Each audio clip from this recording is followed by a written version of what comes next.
ESK Season 40. Bab 391, tak tergoyahkan. Laut Roh jelas bukan tempat yang diberkati di mata semua orang. Ini adalah tempat di mana elit dan paragon yang tak terhitung jumlahnya telah dikonsumsi. Saat ini, hanya ada sedikit pembudidaya yang berani mencobanya. Ketergesaan Suzimo dan Baiyu ke Laut Roh satu demi satu menyebabkan keributan. Awalnya, permukaan air hanya bergelombang karena gelombang. Namun, setelah mereka berdua masuk, lautan roh tampak gelisah dan berubah menjadi kacau. Gelombang raksasa yang tingginya lebih dari 100.000 kaki terbentuk, runtuh dengan aura yang luar biasa. Suzimo dan Baiyu membeku pada saat yang sama, melihat gelombang yang menjulang tinggi di depan mereka dengan ekspresi tertegun. Ini adalah kekuatan langit dan bumi dan tidak mungkin dilawan oleh manusia. Dalam menghadapi gelombang yang mengamuk, Suzimo dan Baiyu tampak kecil dan tidak penting. Bang! Ledakan! Ledakan! Gelombang besar itu menghantam dan menyerap mereka berdua ke laut. Bahkan inti emas akan sulit menahan kekuatan seperti itu. Sebelum dia tersedot, Suzimo buru-buru menarik napas dalam-dalam dan menahannya. Dalam sekejap mata, keduanya dimakan. Sekarang dia benar-benar memasuki lautan roh, Suzimo mengalami saber ki yang dibicarakan oleh para pembudidaya itu. Setiap tetes air laut memiliki tujuan kapal yang tak terbatas, mengiris tubuhnya dari segala arah seperti pedang. Bahkan dengan tubuhnya yang kuat, dia bisa merasakan sedikit gelombang rasa sakit. Suzimo diam-diam kaget. Jika ada pembudidaya biasa yang diserap oleh lautan roh, kemungkinan besar mereka akan hancur berkeping-keping dalam 10 napas. Tiba-tiba, pikiran Suzimo melintas dengan peringatan saat arus air di belakangnya berfluktuasi secara tidak biasa, seolah-olah ada benda yang sangat tajam memotong gelombang ke arahnya. Itu Baiyu. Bahkan setelah memasuki Laut Roh, Baiyu tidak menyerah untuk memburu Suzimo. Suzimo mengerahkan semua kekuatannya dan melompat seperti naga air, muncul kembali di atas air. Dia menginjak air dan terus berlari menuju Gunung Pedang. Baiyu terlihat di depan mereka, ombak bergemuruh semakin kencang. Semprotan laut itu seperti garis putih antara langit dan laut, menyerupai pasukan besar yang menyerang mereka dengan momentum yang ganas. Dalam sekejap mata, Suzimo dan Baiyu ditelan ombak sekali lagi. Mereka muncul kembali berkali-kali hanya untuk dimakan oleh ombak berulang kali. Di bawah baptisan saber ki yang tak ada habisnya, bahkan Suzimo merasa tertekan. Semakin dalam ke Laut Roh, kekuatan ombak menjadi semakin menakutkan. Laut melolong tanpa henti dan ombaknya melonjak, seolah-olah mereka tidak bisa tenang kecuali mereka memakan Suzimo dan Baiyu. Keduanya melambat. Jarak antara mereka berdua juga meningkat. Dari segi fisik, Baiyu tidak bisa menyamai Suzimo. Sekarang, Baiyu sudah merasa sedikit lelah dan pusing. Semakin lama mereka berada di lautan roh, semakin banyak pedang ki yang akan mereka kumpulkan di dalam tubuh mereka. Begitu batas yang bisa ditanggungnya tercapai, tubuh akan tercabik-cabik oleh pedang ki yang tak ada habisnya, menyebabkan daging, urat, tulang dan organ dipotong. Baiyu sudah bisa merasakan pedang ki dari lautan roh menyerang organ-organnya. Dengan lompatan, dia muncul di permukaan laut dan menarik napas dalam-dalam, ada sedikit rasa garam di dasar tenggorokannya. Saya tidak bisa mengejar lagi. Jantung Baiyu berdetak kencang. Dia masih memiliki kesempatan jika dia kembali ke pantai sekarang. Jika dia benar-benar memasuki kedalaman Laut Roh, itu akan terlambat bahkan jika dia ingin mundur pada saat itu. Matanya dipenuhi dengan kebencian saat dia melihat Suzimo yang masih mengambang di lautan roh. Dia marah karena dia tidak bisa membunuh Suzimo secara pribadi. Namun, baginya, Suzimo pasti akan mati jika yang terakhir terus maju. Itu karena gelombang laut dalam hanya akan berubah lebih ganas dan saber ki akan menjadi lebih tajam. Pada pemikiran itu, Baiyu mengejek dengan dingin dan berbalik ke pantai. Adapun Suzimo, dia semakin jauh dari pantai. Suzimo tidak peduli dengan apa yang dilakukan Baiyu. Di Laut Roh, mengingat fisik Baiyu, tidak mungkin yang terakhir bisa menyusulnya. Perhatian Suzimo sepenuhnya terfokus pada bagaimana dia harus menghadapi ombak yang menerjang dari segala arah, tentang bagaimana dia harus lulus ujian untuk mencapai Gunung Pedang. Setelah tiba di pantai, wajah Baiyu menjadi pucat saat dia mengambil posisi lotus segera untuk menyalurkan garis keturunannya untuk membersihkan pedang ki di tubuhnya. Lama kemudian, ribuan pembudidaya berdiri di pantai dan menyaksikan sosok kecil itu. Mereka semua kaget dengan mulut ternganga. 4 jam telah berlalu dan pria itu masih berjuang melewati lautan roh. Ini adalah hasil yang tidak diharapkan dari mereka. Pada saat ini, Meskipun Su Zimo tampak kecil, tidak satupun dari mereka yang memandangnya sebagai makhluk yang menyedihkan. Keteguhan hatinya akan menggerakkan semua orang. Itu juga sama untuk jalur kultivasi. Jika seseorang tidak memiliki kemauan dan tekad seperti itu, bagaimana mereka bisa mencapai akhir? Mungkinkah dia benar-benar bisa mendapatkan warisan Sabre Emperor? Saya kira tidak. Sepanjang sejarah, hanya satu orang yang berhasil. Orang ini tidak bisa melakukannya. Petik 2. Dari kelihatannya, kurasa dia tidak bisa bertahan lebih lama lagi. Petik 2. Banyak pembudidaya berdiskusi dengan lembut. Tiba-tiba, Bai Yu membuka matanya dan menghela napas panjang, menambahkan semburat kemerahan kembali ke wajahnya. Dia akhirnya mengeluarkan semua pedang Qi di tubuhnya setelah 4 jam berkultivasi. Namun, selama periode waktu ini, Su Zimo masih maju melawan arus, berperang melawan ombak yang bergelombang dan pedang Qi yang tajam. Saya tidak percaya bahwa Anda akan dapat mencapai Gunung Pedang. Bai Yu mendelik ke depan dengan dingin dan bergumam dengan gigi terkatup. Saat itu, gelombang deras lain muncul di laut yang jauh, menghantam sosok itu. Sosok itu bergetar dan menghilang ke laut sekali lagi. Ini adalah pemandangan yang para pembudidaya sudah mati rasa dan terbiasa. Tidak lama kemudian, sosok itu akan muncul kembali. 15 menit berlalu dan tidak ada yang terjadi. Setelah 1 jam, tetap saja sama, orang itu sepertinya telah menghilang. Kegembiraan di mata Bai Yu meningkat. Setelah 2 jam, kerumunan itu akhirnya yakin bahwa kultivator berjubah hijau ilmiah telah binasa di Lautan Roh. Sai, ini sedikit disesalkan. Jika orang itu memiliki alam kultivasi tinggi, dia mungkin benar-benar lulus ujian. Petik 2. Itu benar, dia hanya di pembentukan Yayasan 5 Meridian. Dengan potensi itu, pencapaiannya di masa depan tidak terbatas. Petik 2. Kedua pembudidaya berbicara dengan nada menyesal. Ketika dia mendengar itu, Bai Yu yang berada di terumbu karang di depan tampak suram dan niat membunuh melonjak dalam dirinya. Dengan sekejap, dia tiba di depan kedua pembudidaya dan memotong 2 kali tanpa mengatakan apapun. Uff, uff. Kilatan darah muncul. Kedua tebasan itu sangat cepat. Ditambah dengan fakta bahwa kedua pembudidaya sama sekali tidak siap, leher mereka diiris oleh Bai Yu secara instan dan darah menyembur kemana-mana saat mereka mati di pantai dengan mata membelalak karena penyesalan. Dao of Zenith Sekte adalah untuk membunuh. Jika seseorang ingin membunuh, mereka membunuh, apapun alasan atau penjelasannya. Para pembudidaya yang tersisa terkejut dan bubar dengan tergesa-gesa, berlari sejauh yang mereka bisa dari Bai Yu. Bai Yu tampak tenang bahkan setelah membunuh 2 orang, seolah-olah dia telah melakukan sesuatu yang sangat normal. Kembali ke terumbu, dia melanjutkan budidaya dengan mata tertutup. Tidak ada orang lain yang tahu. Di dasar Lautan Roh, sesosok berjalan maju, selangkah demi selangkah. Menginjak pasir di dasar laut, dia memegang pedang berwarna darah di tangan kirinya. Meskipun dia sudah penuh dengan luka, dia terus maju. Dasar Laut Roh itu gelap dan dingin. Namun, mata itu bersinar dengan cahaya terang yang tak tergoyahkan seperti gunung. Bab 392, Terobosan. Perjalanan di permukaan laut semakin sulit. Kekuatan ombaknya terlalu kuat dan tubuh Su Zimo sudah hancur akibat hantaman tanpa henti, organnya sudah bergetar hebat. Dia pasti akan mati jika dia terus seperti itu. Karena itu, Su Zimo hanya bisa menghirup udara dalam-dalam dan tenggelam ke dasar laut. Dasar laut dipenuhi dengan tulang putih. Mereka adalah para elit yang telah mati di Lautan Roh selama bertahun-tahun yang tak terhitung jumlahnya. Menginjak tulang mereka, Su Zimo maju perlahan. Dasar laut jauh lebih tenang dibandingkan dengan permukaan tanpa adanya gelombang yang menggemparkan atau bergolak. Namun, ada arus bawah.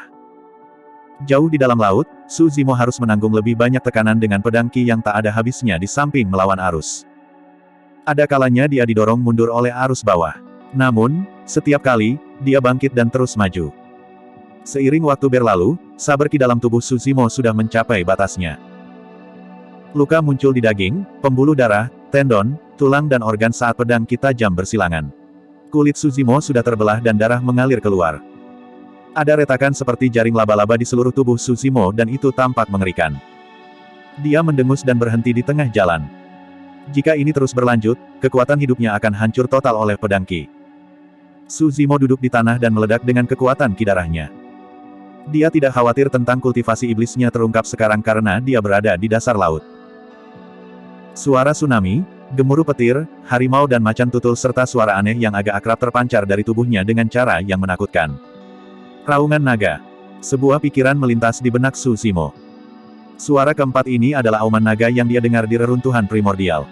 Itu memiliki keluasan, keagungan, dan kesungguhan yang datang dari era primordial. Setengah telur naga yang dimakan Su Zimo meninggalkan bekas yang tidak bisa dihilangkan di tubuhnya. Pada saat yang sama, dia mulai mengedarkan teknik mental dari mistik klasik dari 12 Raja Iblis dari Great Wilderness. Jika dia ingin bertahan hidup, pertama-tama dia harus menekan ki pedang di dalam dirinya. Dari bagian body tempering awal, dia melanjutkan dengan tendon transformation, bone strengthening, marrow cleansing, organs refinement dan akhirnya berakhir di orifice clearing. Su Zimo melafalkan 6 sutra secara internal dan mengedarkan mantra mereka secara mental, memutarnya terus-menerus di dalam tubuhnya. Raja Iblis Sapi Liar muncul di belakang Su Zimo. Membajak langit, tanduknya setajam tombak saat ia mengangkat kepalanya dengan marah, mengancam untuk merobek cakrawala. Setelah sedikit penundaan, hantu lain muncul. Kali ini, itu adalah demon beruang besar yang berdiri tegak dan melolong ke langit.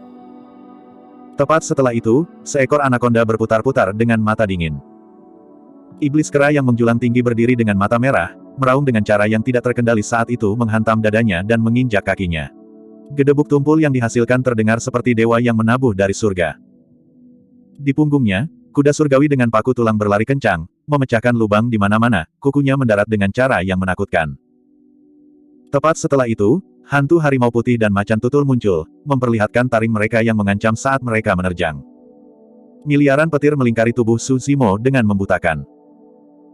Di lautan petir itu, hantu Raja Iblis yang tak terhitung jumlahnya muncul, melolong ke langit dengan kekuatan tak berujung saat mereka bertarung melawan pedang ki di dalam tubuh Su Zimo. Di depan semua orang, permukaan laut yang telah kembali normal tiba-tiba mulai melonjak sekali lagi dengan gelombang deras tanpa peringatan sama sekali. Seolah-olah bentuk kehidupan yang menakutkan di zaman kuno terbangun di dasar laut. Mungkinkah orang itu masih hidup? Itu tidak mungkin, kan? Para pembudidaya dipenuhi dengan keraguan. Mata Baiyu bersinar dengan kecurigaan. Jauh di dalam laut, saber ki melesat dengan cepat, meninggalkan luka baik di dalam maupun di luar tubuh Su Zimo. Garis keturunannya bergemuruh dan lukanya sembuh menjadi normal saat itu mengalir dengan bekas darah. Penghancuran dan perbaikan. Penghancuran dan perbaikan. Siklus itu berlanjut. Rasa sakit yang hebat menstimulasi saraf Su Zimo. Namun, tatapannya hanya bersinar lebih terang. Darah, daging, tendon, tulang, meridian, dan organ Su Zimo mengalami transformasi sekali lagi di bawah siklus, itu tidak akan lama sebelum lubang mulutnya akan dibersihkan juga. Apakah dia memperoleh warisan Sabre Emperor atau tidak, ini bukanlah perjalanan yang sia-sia. Tidak mungkin dia bisa membersihkan lubang mulutnya dalam waktu sebulan tanpa tekanan seperti itu. Lama kemudian, tubuh Su Zimo bergetar dan dia tiba-tiba membuka mulutnya, melolong.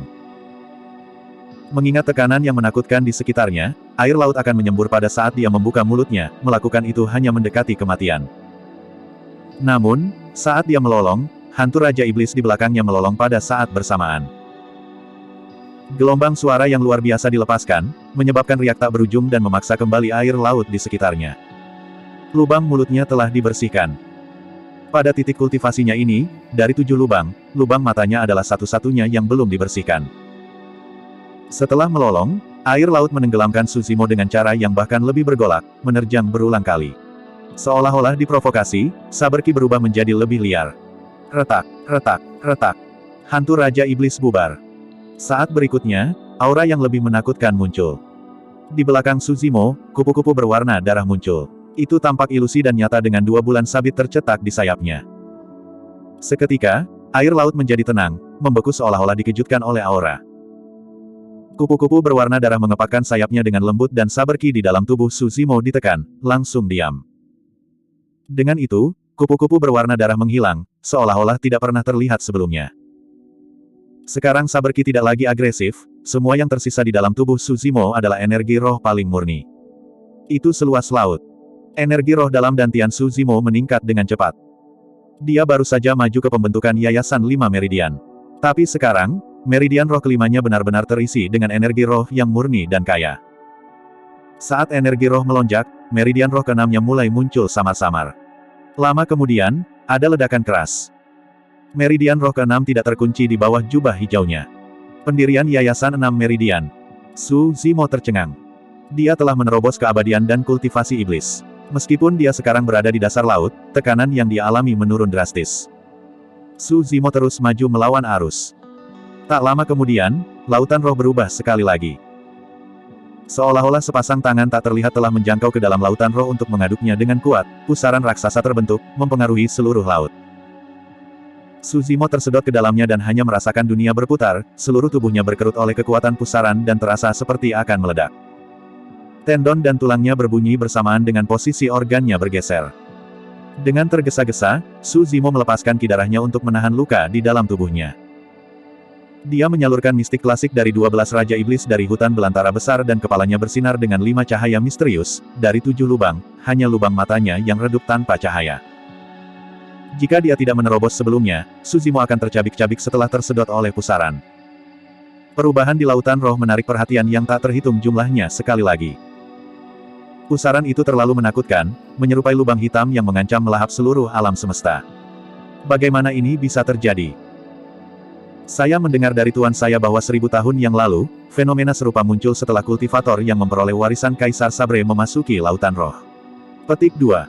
Maksudmu mengatakan, lihat, sepertinya ada seseorang di dalam pusaran itu. Petik 2. Di karang, ekspresi Baiyu berubah menjadi sangat mengerikan. Bab 393, Panduan Menenangkan Laut. Awalnya, Su Zimo sudah mengalami tekanan dari ketahanan air di dasar laut. Tekanan itu adalah alasan mengapa dia bisa membersihkan lubang mulutnya, salah satu dari 7 lubang. Setelah dia tersedot ke dalam pusaran, Su Zimo mengalami tekanan yang lebih besar dan tanpa pilihan lain, dia hanya bisa menyalurkan mistik klasik dari 12 Raja Iblis dari hutan belantara besar dengan marah untuk menghadapinya. Pembesaran daging dan darah, tendon berkedut, tulang gemetar, pertukaran darah di sumsum, pemurnian 5 organ dan pembersihan 7 lubang. Di bawaan pusaran, Ki Iblis tak berujung bergegas menuju kepalanya, menghantam lubang mata lagi dan lagi. Setelah waktu yang lama, Su Zimo, yang terjebak tak terkendali di dalam pusaran, tiba-tiba membuka matanya dan 2 cahaya surgawi meledak, menerangi seluruh laut yang gelap. Ketujuh lubangnya telah dibersihkan.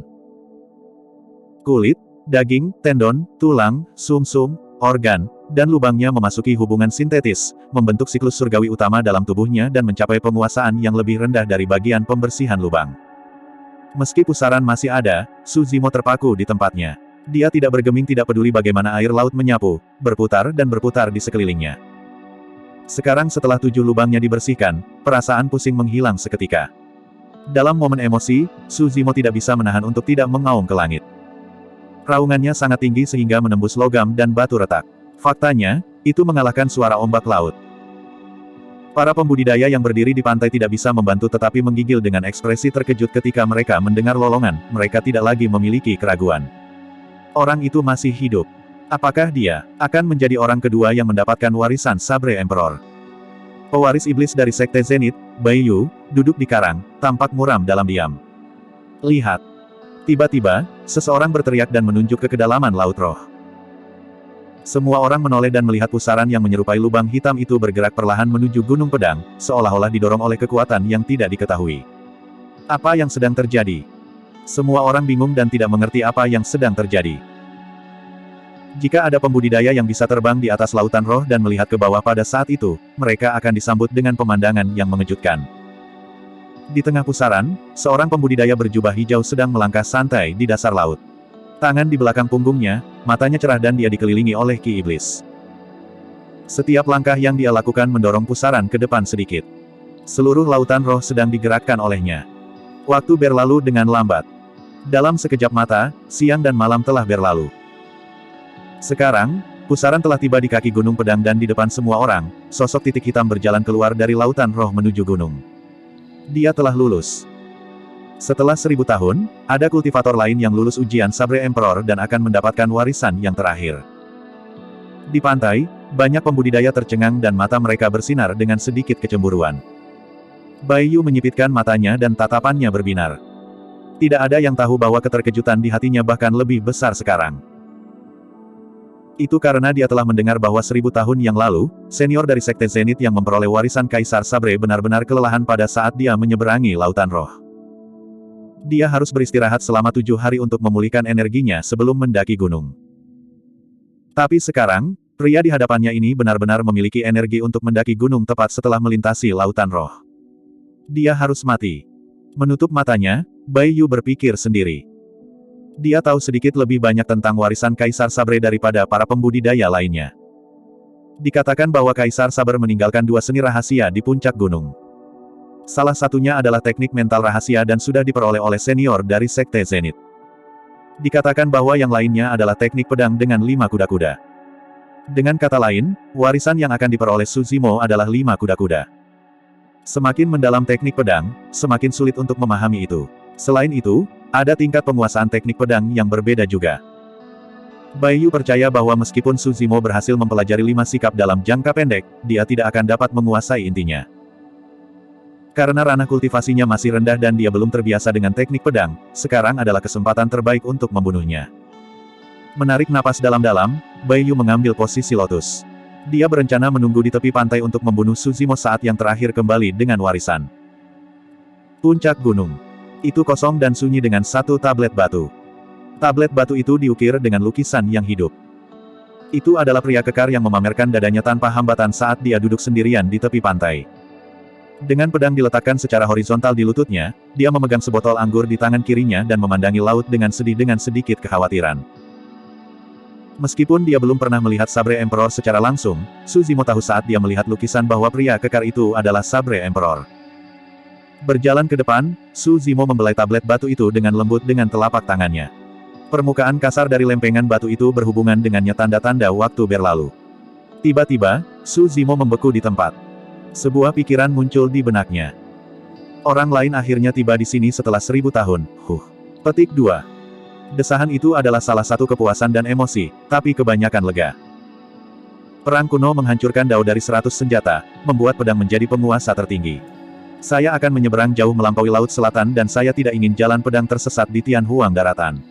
Karena itu, saya telah meninggalkan warisan saya. Ada 2 manual di sini yang menunggu mereka yang memiliki afinitas. Petik 2. Suzimo tahu bahwa ini hanyalah sisa pemikiran yang ditinggalkan oleh Sabre Emperor. Manual pertama, Tidal Manual, adalah teknik mental rahasia yang telah diberikan kepada orang itu 1000 tahun yang lalu. Petik 2. Manual kedua, Si Calming Manual, adalah teknik pedang dengan 5 posisi. Hari ini, saya akan menyampaikannya kepada Anda. Petik 2. Tiba-tiba, suara itu menghilang dan sebuah gambar muncul di depan mata Suzimo. Pria kekar berdiri di gunung pedang, memegang pedang dengan santai saat dia melompat ke Laut Roh. Matanya bersinar terang dan kesedihan di matanya telah hilang, diganti dengan kilatan tajam saat dia menyerang arus dan menebas ke depan. Swoosh! Air laut membelah ke samping, menciptakan area kosong. Mencambuk pedang untuk memotong air. Pada saat yang sama, suara Sabre Emperor terdengar, posisi pertama dari Si Calming Manual, Counter Current. Petik 2. Setelah Counter Current, Sabre Emperor mengayunkan pedangnya dan mengelilingi tubuhnya. Seketika, air laut menimbulkan ombak besar yang berhamburan ke segala arah. Sikap kedua dari Si Calming Manual, Raging Tides. Petik 2. Segera setelah itu, Kaisar Sabre mencabut pedangnya dan menebas ke depan sekali lagi. Sudut tebasan ini unik, seolah-olah menghantam udara tipis saat berputar dan berputar. Saat tebasan itu mendarat, lautan roh mulai berputar, membentuk pusaran raksasa seolah ditarik oleh sesuatu. Posisi ketiga dari Si Calming Manual, Vortex. Petik 2. Setelah melihat ini, Suzimo tiba-tiba mendapat pencerahan. Dia telah mengalami posisi tersebut secara pribadi dalam proses menyeberangi lautan roh. Menyeberangi lautan roh bukan hanya ujian, tapi juga warisannya sendiri. Sikap keempat dari Si Calming Manual, Ripple. Petik 2. Sikap kelima dari Si Calming Manual, Si Calming. Petik 2. Dalam sekejap mata, kelima sikap dilakukan. Suara Sabre Emperor terus berdering, meskipun hanya ada 5 posisi dalam Si Calming Manual, pengetahuan hidupku telah ditanamkan di dalamnya. Ini adalah dao pedang yang hebat yang dibuat dengan menyederhanakan segalanya dan kembali ke dasar. Jika Anda mampu memahami 4 jurus pertama, itu sudah cukup bagi Anda untuk berkeliaran dengan bebas di dunia kultivasi. Petik 2. Jika Anda dapat memahami sikap terakhir, bahkan dunia akan menjadi tiram Anda. Bab 394, Bahaya Mendekat. Dalam dao dari 100 senjata, baik itu pedang atau pedang, ada 3 tingkat penguasaan senjata, bentuk, kekuatan dan niat. Petik 2. Suara Sabre Emperor terus terdengar, dengan bentuk, itu berarti jurus teknik pedang. Ini adalah tingkat penguasaan yang paling dangkal dan selama seorang kultivator mau berlatih dengan rajin, mereka akan mampu mencapai kemahiran dan memanfaatkannya secara alami. Petik 2. Kekuatan adalah tingkat kedua dan agak abstrak. Itu bisa dipahami sebagai kekuatan ki, aura atau suara dan itu bukan sesuatu yang bisa dicapai semua orang. Beberapa orang menghabiskan seluruh hidup mereka tanpa memahami makna di balik gagasan kekuatan. Petik 2. Pada tingkat kekuatan, kekuatan teknik pedang Anda akan menjadi lebih kuat, mencapai tingkat penguasaan yang sama sekali baru. Tingkat ketiga adalah niat. Mirip dengan pedang, pedang juga memiliki niat pedang. Sederhananya, ini adalah wilayah niat seseorang dan tidak berbentuk serta halus. Sebuah tebasan tunggal bisa mengandung kekuatan alam semesta. Ketidakjelasan alam niat hanya dapat dipahami setelah seseorang menumbuhkan roh esensi mereka. Petik 2. Seseorang harus berada di ranah jiwa baru lahir setidaknya jika mereka ingin mencapai penguasaan tingkat ketiga. Untuk saat ini, Su Zimo tidak perlu memikirkan itu sama sekali. Saat ini, yang harus dia lakukan hanyalah menguasai dua tingkat pertama teknik budidaya pedang. Mengeluarkan Blood Quencher, Su Zimo mengingat 5 posisi yang dilakukan oleh Sabre Emperor dan mulai berlatih di puncak gunung. Seperti yang dikatakan Kaisar Sabre, meskipun hanya ada 5 posisi sederhana, melakukan versi sempurna dari salah satunya sangatlah sulit. Pada saat yang sama, Su Zimo akhirnya mengerti mengapa Kaisar Sabre harus melakukan tes seperti itu. Persyaratan Sikalming manual pada tubuh seseorang terlalu tinggi. Meskipun arus balik adalah langkah awal, lengan seseorang akan meledak jika fisik mereka tidak cukup kuat. Bahkan setelah penguasaan bagian orifis clearing lebih rendah, Su Zimo hanya bisa menggunakannya sambil menyalurkan garis keturunannya. Tebasan tunggal itu membutuhkan setiap otot di tubuhnya untuk bergerak. Tentu saja, itu bukan satu-satunya kesulitan untuk menjalankan versi sikap yang sempurna. Tidak boleh ada penyimpangan pada tingkat gerakannya, waktu dan sudut tebasannya serta kekuatan yang digunakan. Setiap kesalahan tunggal dan teknik pedang tidak akan bisa dieksekusi. Su Zimo berlatih berulang kali. Untungnya, dia telah mengalami arus balik, gelombang mengamuk, vortex, dan ripple secara pribadi saat melintasi lautan roh dan mereka relatif lebih sederhana untuk dipahami. Setelah 10 hari tidak istirahat dan tidur, Su Zimo akhirnya bisa melakukan 4 posisi pertama. Meskipun dia tidak sepenuhnya terbiasa dengan 4 jurus pertama, dia sedikit kurang berpengalaman pada kenyataannya, dia masih berhasil. Namun, selama periode waktu ini, tidak peduli bagaimana Su Zimo menyesuaikan, mengingat dan berlatih, dia tidak bisa melakukan jurus terakhir, Sikalming. Meski itu tebasan sederhana, Su Zimo tidak bisa melakukannya apapun yang terjadi. Dia tidak putus asa. Menurut Sabre Emperor, Sikalming adalah inti dari Sikalming manual dan dunia akan menjadi tiram jika mereka bisa memahaminya. Level macam apa itu? Kemungkinan besar di luar semua yang diketahui Su Zimo. Dalam 10 hari itu, selain Su Zimo, ada juga seorang pria kekar di puncak, menyaksikan Su Zimo berlatih diam-diam tanpa mengucapkan sepatah kata pun. Setelah 10 hari, ketika dia melihat bahwa Su Zimo mampu melakukan 4 posisi pertama dari teknik pedang sepenuhnya, ekspresi kenyamanan akhirnya terlintas di mata pria kekar itu. Sangat bagus, kamu sangat baik. Petik 2. Kaisar Saber mengangguk dan suaranya perlahan meredup. Pada saat yang sama, sosoknya memudar dengan cepat dan menghilang dari dunia. Mencabut pedangnya, Su Zimo membungkuk dalam-dalam ke arah menghilangnya sosok Kaisar Sabre. Saat berikutnya, gunung pedang runtuh dan lautan roh menguap. Berdiri di udara tipis, Su Zimo merasakan kesedihan memenuhi dirinya. Setelah memberikan panduan penenangan pasang surut dan laut, jejak terakhir dari teladan tertinggi di era kuno itu juga telah menghilang dari Tianhuang daratan. Di pantai, banyak pembudidaya melihat pemandangan yang terungkap dengan kaget dan tetap diam untuk waktu yang lama. Laut roh Gunung Saber menghilang di depan mata mereka dengan kecepatan yang terlihat. Gunung pedang hancur menjadi puing-puing dan lautan roh mengering, dengan roh Qi kembali ke alam. Mulai hari ini dan seterusnya, laut roh Gunung Saber tidak lagi ada di daratan Tianhuang. Secara kebetulan semua orang berhasil menyaksikannya.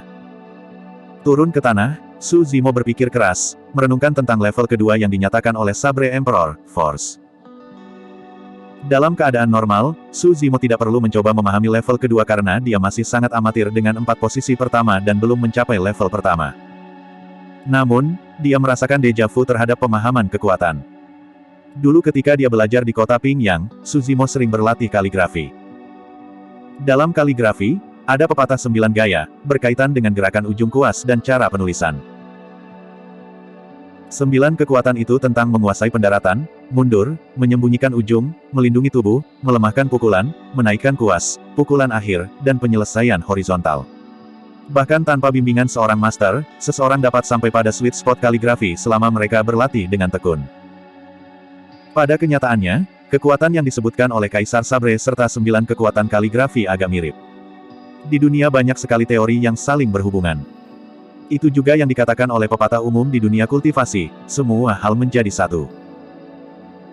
Dalam keadaan normal, pembudidaya biasa tidak akan dapat memahami arti kekuatan, apalagi upaya pada tingkat itu, tanpa terlebih dahulu membiasakan diri dengan teknik pedang mereka. Namun, Su Zimo adalah seorang sarjana sebelum memasuki dunia kultivasi dan telah mempelajari 9 kekuatan kaligrafi sebelumnya. Konsep kekuatan bukanlah konsep yang asing bagi Su Zimo. Oleh karena itu, dia berusaha untuk memahami arti dari kekuatan sebelum dia terbiasa dengan teknik pedang dari si Calming Manual, mencoba untuk memahami sesuatu. Menutup matanya, Su Zimo memasuki keadaan bahagia yang tak terlukiskan. Ini adalah keadaan pencerahan yang sangat langka. Dia pasti akan mendapatkan sesuatu saat dia bangun. Setelah Laut Roh Gunung Saber lenyap, Su Zimo sudah menarik perhatian semua orang. Ketika dia memasuki kondisi pencerahan, semua orang menjadi gempar. Memasuki keadaan itu sekarang jelas merupakan masalah daripada berkah untuk Su Zimo. Tidak ada seorang pun di sekitar Su Zimo yang melindunginya dan dari luar dapat mengganggu proses pencerahannya, membuat usahanya sia-sia. Lebih jauh, itu sekunder. Hal yang paling penting adalah seseorang keluar untuk mengambil nyawanya. Karena surga ingin Anda mati, Anda tidak bisa menyalahkan saya. Bai Yu tersenyum sinis dan dalam sekejap, mengeluarkan pedang berkilau dingin dari tas penyimpanannya, melaju ke arah Su Zimo. Saat dia mendekat, Bai Yu menebas secara horizontal. Tebasan itu tidak cepat dan juga tidak kuat. Lebih jauh, itu tidak memiliki niat membunuh sama sekali. Bai Yu khawatir akan membuat khawatir Su Zimo yang berada dalam kondisi pencerahan, mengubah situasi saat ini. Dia ingin membunuh secara diam-diam. Mata Su Zimo masih tertutup rapat, seolah dia tidak menyadari bahwa bahaya sedang mengetuk pintunya. Saat melihat itu, banyak pembudidaya menggelengkan kepala dan menghela nafas. Awalnya, Su Zimo membuat iri banyak orang setelah mendapatkan warisan Kaisar Sabre. Namun, siapa sangka bahwa dia akan mati dalam sekejap mata, pada akhirnya, takdir telah mempermainkannya. Bai Yu menyeringai gembira saat melihat pedang itu akan mengiris tenggorokan Su Zimo. Kamu masih akan mati di tanganku bahkan jika kamu telah mendapatkan warisan Kaisar Sabre. Bai Yu mencibir. Tepat ketika bilahnya hendak memotong tenggorokan Su Zimo, sosok yang terakhir tiba-tiba mundur tanpa peringatan dan nyaris menghindari serangan fatal itu. Mempersempit pandangannya, ekspresi Bai Yu berubah. Bab 395, Kekuatan Arus Balik. Bai Yu dapat dengan jelas melihat bahwa bilahnya telah memotong rambut di kulit Su Zimo. Hanya 1 inci ke depan yang diperlukan untuk mengiris tenggorokan yang terakhir. Namun, serangan itu masih meleset. Itu hanya celah sentimeter. Hal yang paling aneh adalah Su Zimo tidak membuka matanya selama proses berlangsung. Seolah-olah dia menghindari serangan itu tanpa sadar. Dengan kepala menunduk, Su Zimo menyerupai biksu tua yang bermeditasi, tenggelam dalam dunianya sendiri dan sama sekali tidak menyadari lingkungannya. Masih mencoba untuk mendapatkan pencerahan. Bai Yu mencibir dan tidak lagi menyembunyikan niat membunuh di dalam hatinya. Menyalurkan garis keturunannya, pedang rohnya berdengung dan bergetar, memotong ke arah Su Zimo dengan kekuatan penuh saat itu bersinar terang dengan cahaya roh. Serangan itu sangat cepat dan hampir seketika. Berdebur. Ekspresi Su Zimo tidak berubah dan tubuhnya berkibar seperti pohon willow, menghindari serangan mematikan dari Bai Yu dengan mata masih tertutup. Bai Yu mengerutkan kening. Dia benar-benar tidak bisa memahami keadaan Su Zimo saat ini. Mata Su Zimo tertutup dan tidak bisa melihat lintasan pedang itu. Bahkan jika dia menggunakan pendengarannya untuk menilai angin, tidak mungkin dia bisa menghindari serangan itu. Namun, untuk beberapa alasan, dia menghindarinya lagi. Jika pertama kali adalah kebetulan, 2 serangan berturut-turut. Menghindari. Mari kita lihat berapa lama lagi Anda bisa menghindar. Petik 2. Bai Yu melangkah maju dan pedangnya bergetar, mengeluarkan bau samar darah dan menyelimuti Su Zimo di dalamnya. Swoosh, swoosh, swoosh. Bai Yu menyerang secara berurutan, melepaskan Zenith Saber, keahlian rahasia sektenya. Tebasan itu tanpa henti, fatal dan datang dari sudut yang menyeramkan. Terlepas dari situasinya, Su Zimo tidak membuka matanya dan terus mundur. Namun, seiring berjalannya waktu, ruang yang tersedia bagi Su Zimo untuk menghindar berkurang dan dia secara bertahap diselimuti oleh teknik pedang Bai Yu tanpa tempat untuk lari. Semua pembudidaya yang menonton bingung dengan pertarungan itu. Tepatnya, itu bukanlah perkelahian. Bagaimanapun, satu pihak mengelak sejak awal tanpa menyerang sama sekali. Orang itu benar-benar punya nyali. Untuk berpikir bahwa dia masih mencoba untuk mendapatkan pencerahan pada saat seperti ini. Dia benar-benar memiliki keinginan kematian. Petik 2. Matanya terpejam dengan jelas, tapi sepertinya dia bisa merasakan bahaya. Seolah-olah dia memiliki perasaan surgawi. Petik 2. Bagaimana dia melakukannya? Bagi semua orang, Su Zimo tampaknya memiliki indera tajam yang memungkinkannya mengelak dengan mudah. Sebenarnya, Su Zimo saat ini dalam kondisi tidur semu. Saat Bai Yu menyerangnya, persepsi rohnya telah memperingatkannya dan dia bisa saja terbangun sepenuhnya dari keadaan pencerahannya. Namun, ini adalah kesempatan yang sangat langka. Su Zimo bisa merasakan bahwa dia hanya sedikit jauh dari pemahaman rahasia kekuatan. Oleh karena itu, Su Zimo dengan paksa mengabaikan gangguan dunia luar, menghindari tanpa sadar dengan persepsi rohnya yang tajam sambil dengan sepenuh hati memusatkan perhatian pada pencerahannya. Itu adalah keputusan yang sangat berbahaya dan keputusan yang terlalu gila. Setiap kesalahan tunggal dan dia akan mati di tempat. Pada saat itu, apakah dia tercerahkan atau tidak akan ada artinya lagi. Alasan mengapa dia bisa bertahan begitu lama melawan serangan pewaris Sekte Zenith adalah karena dia telah membersihkan 7 lubangnya dan mencapai penguasaan yang lebih rendah dari bagian pembersihan lubang, yang menghasilkan peningkatan kekuatan dan kecepatannya. Namun, dia pasti akan jatuh jika ini terus berlanjut. Teknik pedang Bai Yu berubah semakin mematikan saat bau darah pedangnya meningkat. Ruang Su Zimo yang tersedia untuk mundur menyusut berulang kali dan dia sekarang hanya bergerak dalam radius yang sangat terbatas. Itu adalah situasi yang sangat berbahaya. Namun, dia belum memahami rahasia di balik kekuatan. Dia harus membuat keputusan. Tiba-tiba, sebuah pikiran melintas di benak Su Zimo. Serangan Bai Yu menyerupai arus bawah di dasar laut, gelombang maju gelombang demi gelombang tanpa henti. Su Zimo teringat akan kesulitan yang dia alami saat maju di dasar laut melawan arus bawah dan tiba-tiba, pikiran kesadaran memasuki benaknya. Sikap berlawanan arah. Rahasia sikap itu sebagian besar ada pada kata, counter. Apa counternya? Fakta bahwa para pembudidaya ingin meninggalkan tubuh fana mereka untuk menjadi abadi dan membebaskan diri dari batasan alam semesta. Itu berlawanan. Counter berarti tidak mundur dan bertarung mati-matian ke depan. Seluruh perjalanan Su Zimo adalah salah satu cara melawan. Kembali ke kota Pingyang, lututnya menolak untuk menekuk dan tulang punggungnya menolak untuk melawan bullying sempurna menjadi canglang. Itu adalah balasannya. Melawan berarti aura yang sangat tak kenal takut. Sebenarnya, semua yang terjadi di kota Ping yang saat itu tidak bisa disembunyikan dari indera Dai Yue. Saat itu, jika Su Zimo memilih untuk berlutut dan tunduk, Dai Yue akan membunuh Perfected Being Changlang di tempat, mengakhiri karmanya dengan Su Zimo sebelum pergi. Namun, counter yang dibuat Su Zimo adalah alasan mengapa dia menerima pengakuan Dai Yue dan mengubah nasibnya. Seseorang hanya bisa mengubah nasib mereka dengan melawan surga. Seseorang hanya bisa mendapatkan hak untuk mengubah nasib mereka jika mereka berani melawan bahkan surga. Mereka yang mematuhi kehendak langit akan menjadi fana sementara mereka yang melawannya akan menjadi abadi. Melawan berarti tidak membungkuk, tidak mundur, tidak takut, tidak membungkuk. Itu adalah pawai keberanian dan kekuatan yang tak terkalahkan. Sikap counter current bisa melawan situasi. Saat itu, Su Zimo tidak lagi punya tempat untuk lari atau bersembunyi. Ketika dia melihat itu, mata Bai Yu bersinar dengan kilatan hiruk-pikuk saat dia tertawa mengancam. Tidak ada tempat tersisa untuk bersembunyi. Sekarang, mati. Petik 2. Swoosh. Pedang di tangan Bai Yu menebas ke depan dengan beberapa bayangan dan ki darah menyebar, memenuhi langit dengan bau darah.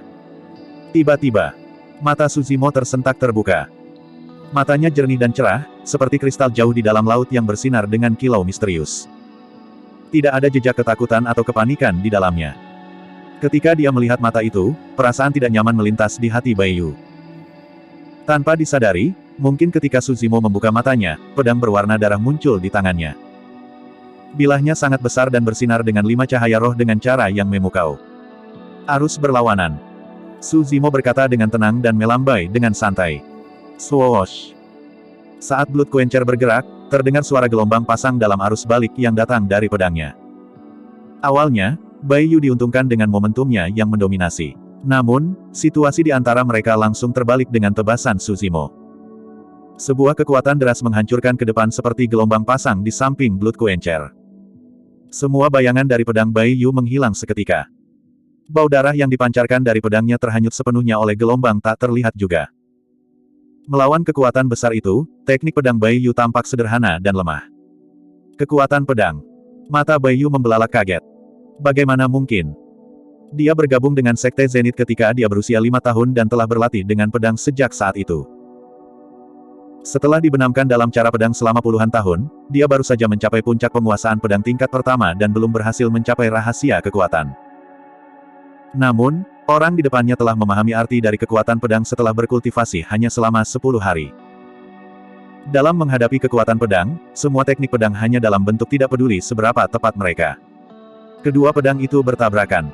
Dentang. Tubuh Baiyu gemetar dan wajahnya menjadi sangat pucat. Memuntahkan seteguk darah, dia terbang lemas dan tatapannya redup. Set. Para pembudidaya yang menonton tercengang. Satu tebasan. Keuntungan awal Baiyu hilang setelah Suzimo membuka matanya dan dalam satu tebasan, dialah yang dikirim terbang dan terluka parah. Bab 396, Perubahan di Kota Suantian. Perbedaannya terlalu besar. Awalnya, satu-satunya keuntungan Baiyu adalah dalam teknik pedangnya.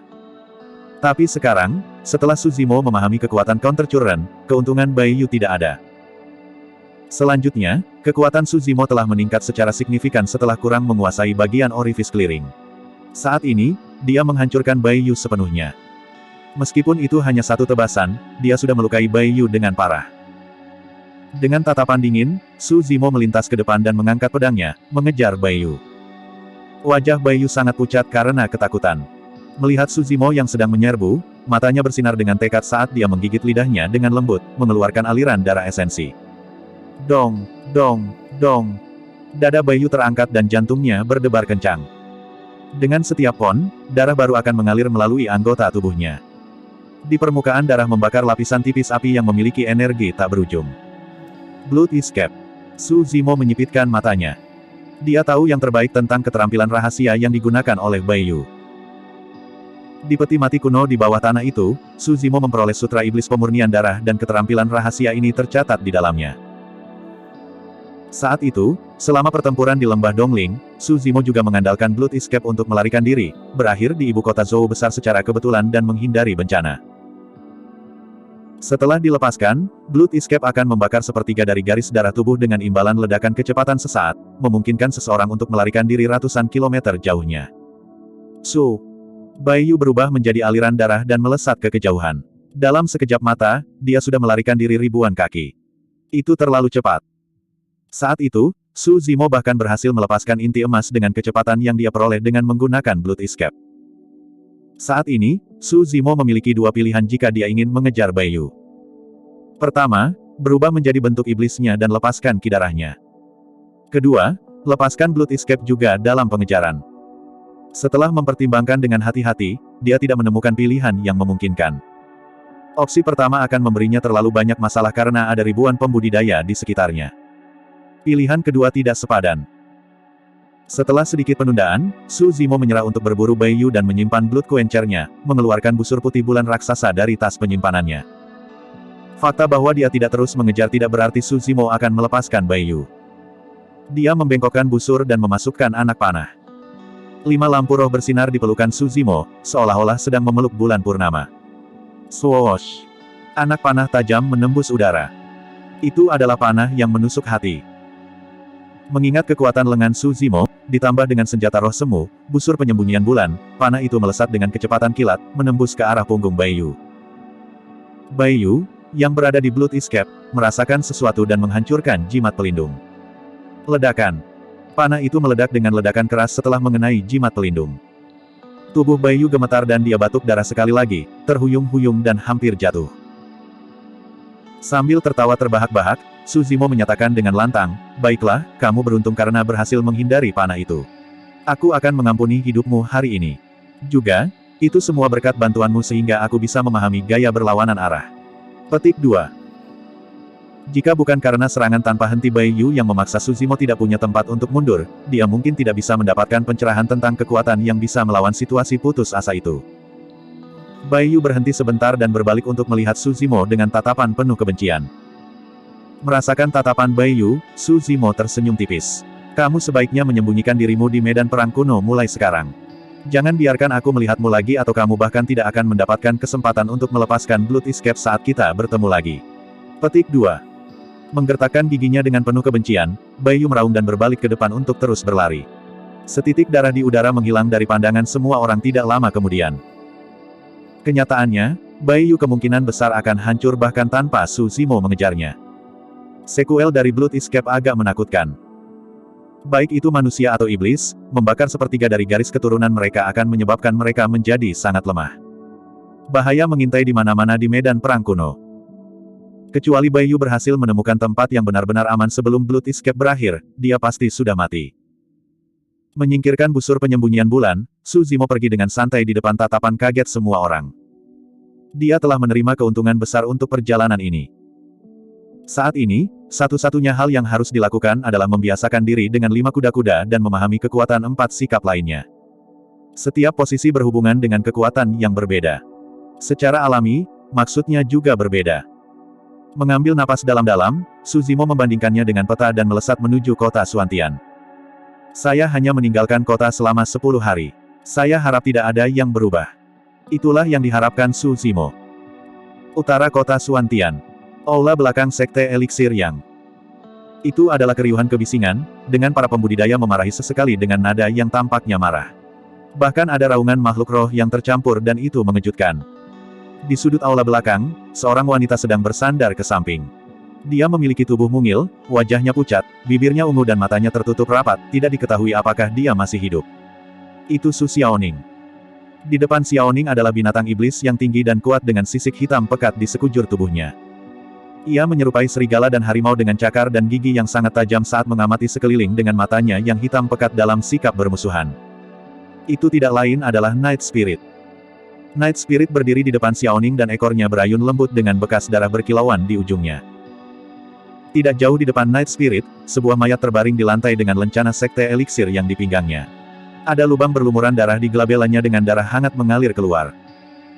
Jelas sekali bahwa orang tersebut baru saja dibunuh oleh Night Spirit belum lama ini. Yan Jun berdiri di seberang Night Spirit bersama dengan sekelompok murid eliksir yang sekte, semuanya tampak marah dan gelisah. Sialan, kau benar-benar tidak tahu apa yang baik untukmu, seperti tuanmu. Yan Jun memarahi dengan dingin.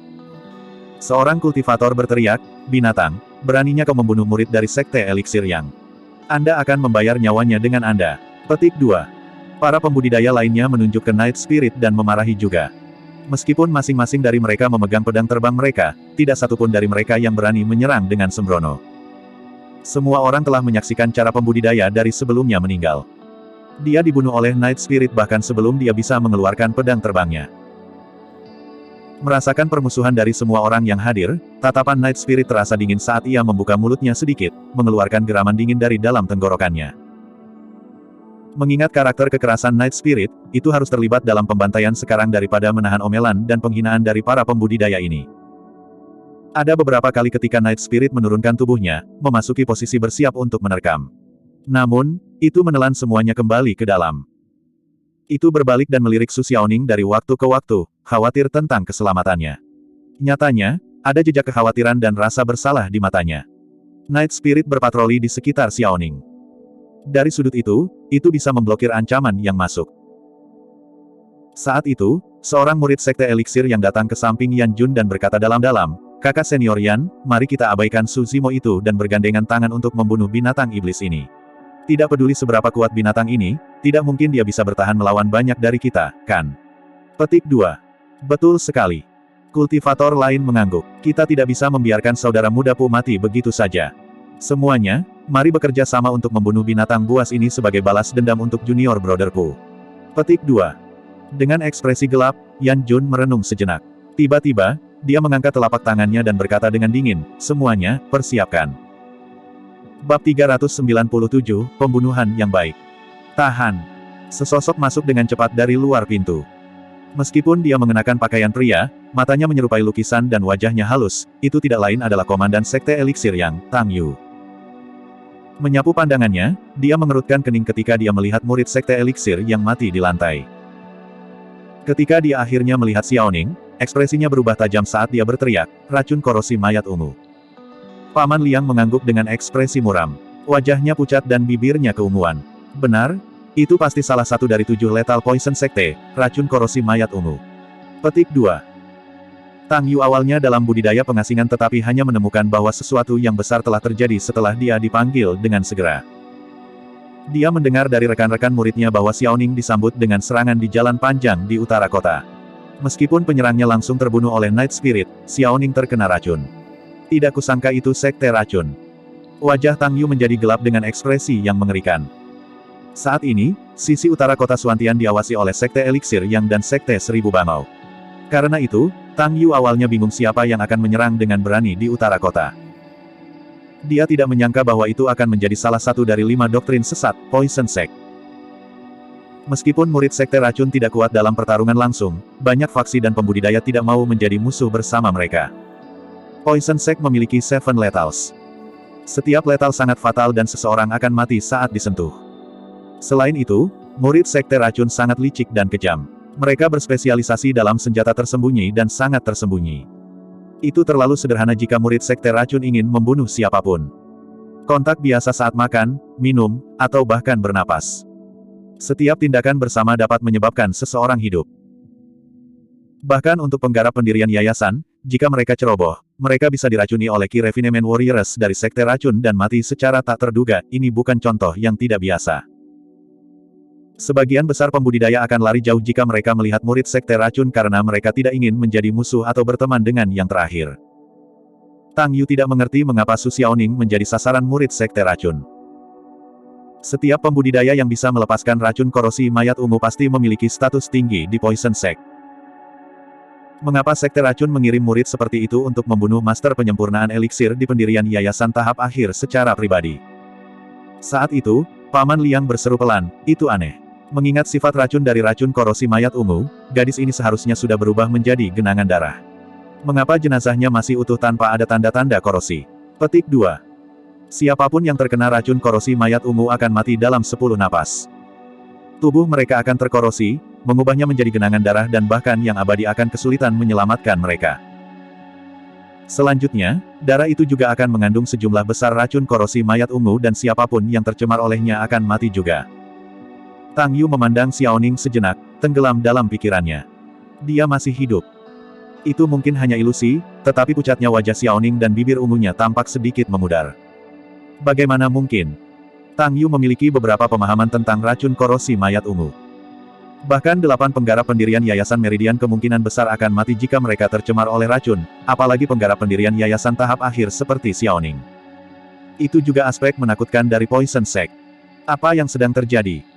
Sambil menunjuk mayat di lantai, Paman Liang berbalik dan bertanya.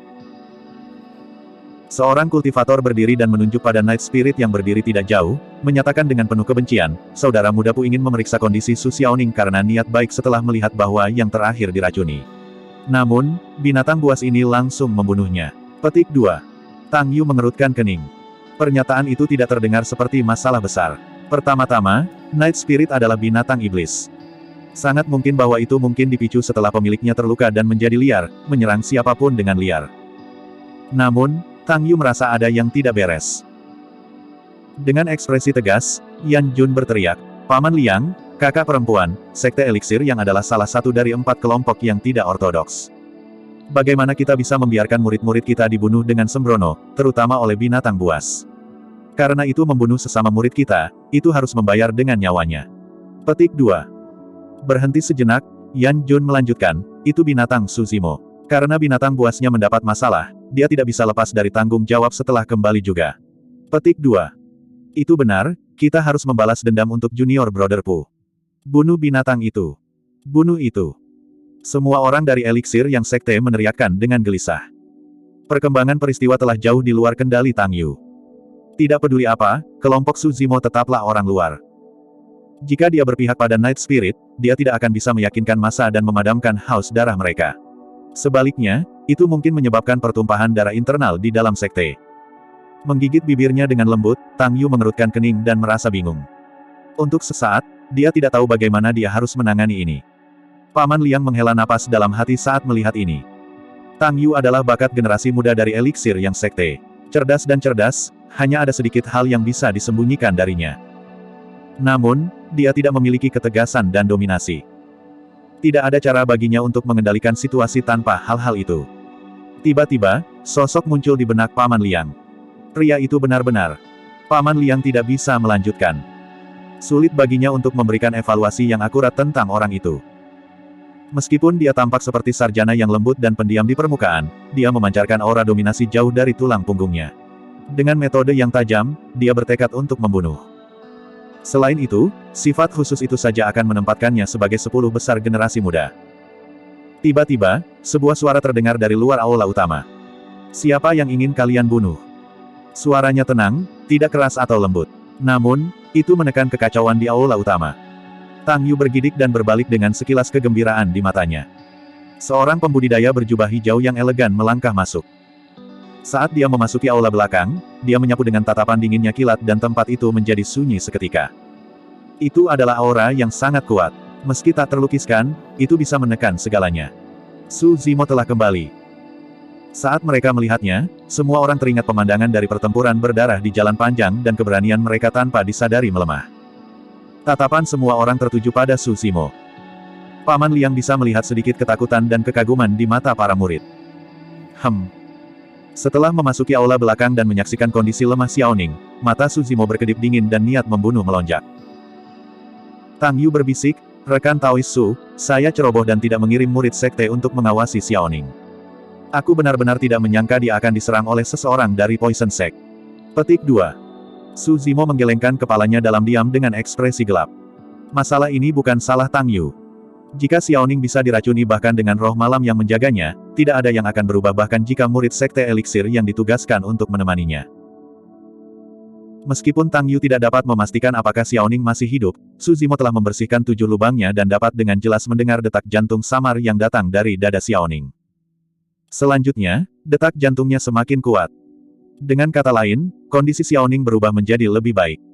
Su Zimo berbalik dan berjalan ke sisi Xiaoning. Dia baru saja mengambil beberapa langkah ketika Yan Jun memblokir jalannya dalam sekejap, mencibir secara provokatif. "Su Zimo, sebaiknya kamu berhenti dengan sikap itu." Yan Jun berteriak, "Memang benar adikmu sudah mati tapi itu dilakukan oleh Poison Sect. Ini tidak ada hubungannya dengan kita. Namun, kami semua menyaksikan binatang buas Anda membunuh sesama murid kami. Mengenai itu, Anda harus bertanggung jawab kepada eliksir yang sekte." Petik 2. Apakah begitu? Tanpa ekspresi, Su Zimo mengangguk. "Pembunuhan yang bagus. Apa katamu?" Mata Yan Jun membelalak. "Enyah. Kamu." Petik 2. Sebelum Yan Jun menyelesaikan kalimatnya, Su Zimo mengulurkan tangan dan menamparkan Yan Jun dengan backhand-nya. Seketika, Yan Jun dikirim terbang dan mendarat di sudut, pingsan. Tempat itu menjadi gempar. Bab 398, Darah Roh Malam. "Su Zimo, apa yang kamu lakukan? Berani. Sungguh arogan." Banyak murid sekte eliksir yang berteriak emosional. Tidak peduli apa, Yan Jun adalah murid dari Balai Pertempuran Sekte dan Tang Yu adalah satu-satunya yang berada di atasnya dalam status. Dia bukanlah seseorang yang bisa dibandingkan dengan orang luar seperti Su Zimo. Tang Yu dapat dengan jelas melihat bahwa meskipun pipi Yan Jun bengkak, dia hanya pingsan dan tidak mengalami luka parah. Mengingat kekuatan Su Zimo, jika dia benar-benar ingin membunuh dalam jarak itu, kepala Yan Jun akan dihancurkan oleh satu tamparan itu. Dengan kata lain, Su Zimo sudah menunjukkan belas kasihan. Menarik napas dalam-dalam, Tang Yu menyatakan, "Diam. Tuan muda, dia hanya orang luar. Bagaimana dia bisa bertindak begitu berani di wilayah kita?" Petik 2. Betul sekali. Dia akan dibunuh oleh Istana Kaca dan Sekte Bumi Jahat sejak lama jika bukan karena perlindungan Sekte Eliksir Yang. Petik 2. Fufu, Istana Kaca, dan Sekte Bumi Jahat bukanlah satu-satunya. Kedua saudara ini sepertinya mereka telah menyinggung Poison Sect. Petik 2. Di kerumunan, suara perbedaan pendapat terhadap Su Zimo terus terdengar tanpa henti. "Diam." Dengan tatapan gelap, Paman Liang tiba-tiba berteriak. Meski sudah tua dengan rambut putih dan janggut, matanya masih cerah dan memancarkan rasa otoritas. Tempat yang kacau itu perlahan mereda. Semua murid Sekte Eliksir yang tahu betul tentang latar belakang lelaki tua di depan mereka. Mungkin saja mereka memprotes keputusan Tang Yu. Namun, bahkan jika masa tidak setuju dengan lelaki tua itu, yang paling mereka lakukan adalah menggerutu sedikit secara internal. Tang Yu berkata dalam-dalam, "Masalah ini pasti akan dijelaskan sebentar lagi. Semuanya, tolong tenang." Petik 2. Setelah jeda singkat, Tang Yu memanggil kembali Su Zimo dan mengerutkan kening. Xiaoning terkena racun korosi mayat ungu, salah satu dari 7 sekte racun yang mematikan. Hati-hati, racunnya sangat beracun dan mudah tercemar jika Anda ceroboh. Petik 2. Su Zimo mengangguk dan berjalan ke sisi Xiaoning. Geram. Petik 2. Night Spirit menundukkan kepalanya dan mengeluarkan geraman yang dalam, merasa sedikit bersalah. Su Zimo menepuk kepala Night Spirit sambil menggelengkan kepalanya sendiri. Itu bukan salahmu. Petik 2. Jika itu adalah upaya pembunuhan biasa, tidak mungkin itu bisa melewati Night Spirit. Namun, pembudidaya sekte racun terlalu licik dan tidak ada cara untuk melindunginya. Dalam waktu singkat, ekspresi Xiaoning menjadi jauh lebih baik. Faktanya, pipinya sekarang lebih merah dan detak jantungnya semakin kuat, kondisinya membaik. Paman Liang takjub saat melihat itu. 7 Lethal of Poison sekte tidak dapat disembuhkan oleh pembudidaya manapun di luar sekte. Sepanjang hidupnya, Paman Liang belum pernah mendengar ada orang yang selamat melawan racun korosi mayat ungu. Lebih jauh lagi, dari kelihatannya, racun korosi mayat ungu sepertinya menghilang sedikit demi sedikit dari dalam tubuh Xiaoning. Warna ungu di bibir Xiaoning memudar dan hanya ada beberapa tetes darah yang tersisa di atasnya. Meskipun hanya ada beberapa tetes darah, Su Zimo bisa merasakan energi yang sangat kuat. Itu jelas bukan darah Xiaoning. Su Zimo menyapu pandangannya dan melihat pergelangan tangan Night Spirit di mana ada luka dalam yang belum sepenuhnya pulih. Tidak heran. Petik 2. Kembali ketika mereka baru saja memasuki medan perang kuno, Night Spirit telah menunjukkan teror garis keturunannya di mana ia bisa mengabaikan racun dari Blood Centipede dan kebal terhadapnya. Alasan mengapa racun korosi mayat ungu dibersihkan dari tubuh Xiaoning seharusnya karena dia meminum darah Night Spirit. Itu juga tidak benar. Su Zimo berpikir lagi. Racun korosi mayat ungu sangat beracun dan akan aktif dalam 10 napas. Meskipun darah Night Spirit bisa membersihkan racun dari tubuh Xiaoning, itu membutuhkan waktu yang relatif lebih lama, bagaimana Xiaoning bisa bertahan di antara periode itu. Setelah membersihkan 7 lubangnya, kelima indera Su Zimo menjadi lebih tajam. Sekarang setelah dia lebih dekat, samar-samar dia bisa merasakan kehangatan yang memancar dari dada Xiaoning bersama dengan aroma obat yang samar. Itu dia. Su Zimo tercerahkan. Tungku eliksir misterius yang dimiliki Xiaoning masih disimpan di area dadanya.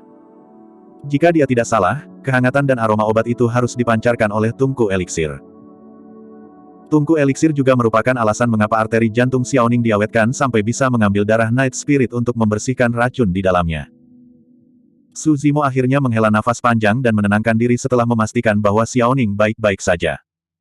Berbalik, dia memelototi mayat di tanah. Lubang berlumuran darah di glabella dari mayat itu adalah bukti nyata bahwa roh malam yang melakukannya. Anda ingin penjelasan? Oke, saya akan memberi Anda penjelasan. Meneliti sekelilingnya, Su Zimo berkata dengan acuh tak acuh, Night Spirit tidak akan menyakiti siapapun tanpa alasan. Jika orang itu sudah mati, itu pasti karena dia melewati garis dasar Night Spirit. Petik 2. Omong kosong. Seorang kultivator sekte eliksir yang dengan wajah panjang berteriak, saudara mudaku mencoba untuk maju dan memeriksa niat baik. Namun, binatang buas Anda membunuhnya tanpa alasan sama sekali. Kami melihatnya sendiri dan Anda masih mencoba menyangkalnya. Petik 2. Su Zimo tersenyum dan menatap tajam pria itu dengan tatapan dingin, menjawab dengan niat yang dalam, memang benar dia datang untuk memeriksa semuanya. Namun, kami tidak tahu apakah itu karena niat baik. Petik 2. Bagaimana apanya? Sedikit kepanikan melintas di mata orang itu.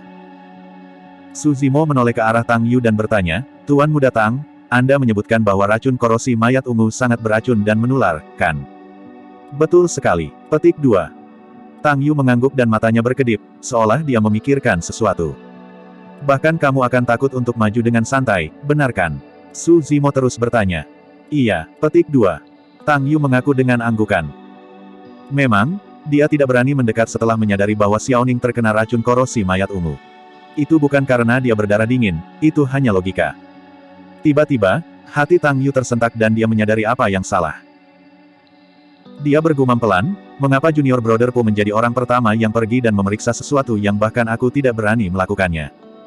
Paman Liang mengangguk dalam diam. Tang Yu melanjutkan, yang terpenting, tidak ada penawar yang tersedia untuk racun korosi mayat ungu. Tidak ada alasan bagi saudara mudaku untuk maju sama sekali. Petik 2. Banyak kultivator sekte eliksir yang tersadar ketika mereka mendengar itu. Mereka tidak akan maju jika mereka dalam posisi itu. Lebih jauh lagi, apa gunanya mempertaruhkan nyawa mereka untuk maju dan memeriksa kapan mereka juga tidak dapat melakukan apa-apa tentang racun. Tatapan Tang Yu menjadi dingin saat dia memelototi mayat di lantai tanpa mengatakan apa-apa lagi. Tatapan Su Zimo melintas seperti kilat ke arah kultivator berwajah panjang dan berkata perlahan, saya menduga bahwa alasan mengapa orang itu maju untuk memeriksa bukan karena Xiaoning diracuni. Itu karena Xiaoning tidak mati karena racun. Petik 2. Ekspresi kultivator berwajah panjang berubah sedikit saat matanya berkedip, dia tidak berani bertemu dengan tatapan Su Zimo. Menyipitkan matanya, Su Zimo berkata-kata demi kata, niat membunuh orang itu muncul setelah mengetahui bahwa Xiaoning tidak mati dan itulah mengapa dia dibunuh oleh Night Spirit. Sesama Taois, apakah saya benar? Su Zimo mengintimidasi. Kultivator berwajah panjang memaksa tertawa. Bagaimana saya bisa tahu? Berjalan perlahan menuju kultivator berwajah panjang, Su Zimo bertanya dengan tatapan gelap yang menyeramkan, apa yang kamu takuti? Saya tidak.